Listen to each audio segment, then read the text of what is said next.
Yeah, there's certainly been that. And it's what Beijing's always really suspected, Kay, all through this, even as the UK resisted the pressure from Donald Trump to convince them, as he put it, they had always speculated that the UK was just doing the US's bidding.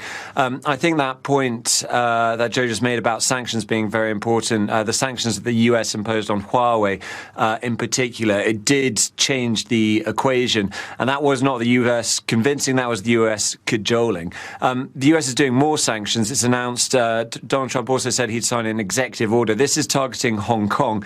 And he's also signed a bill passed by the US Congress, which could apply sanctions to individuals and entities who are associated with the repression of Hong Kong's traditional freedoms. China has already said it will push back with its own sanctions, but US sanctions, frankly, are a lot more powerful than Chinese sanctions. It controls a lot more in terms of business and finance than China does, and they will be felt a lot more here. But that doesn't mean China doesn't have its own levers, of course, and it will be looking to use those levers to the UK. This decision won't go unpunished.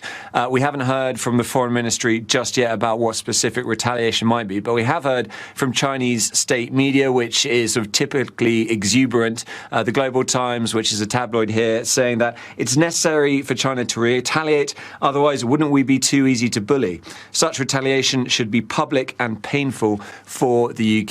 Now, there are all sorts of options for that retaliation might take. It might be economic measures, there might be cyber sort of measures, might be even things not covered by that. We don't know what they are yet, but it seems like the media here prepping the ground for there to be some sort of reaction, perhaps later today.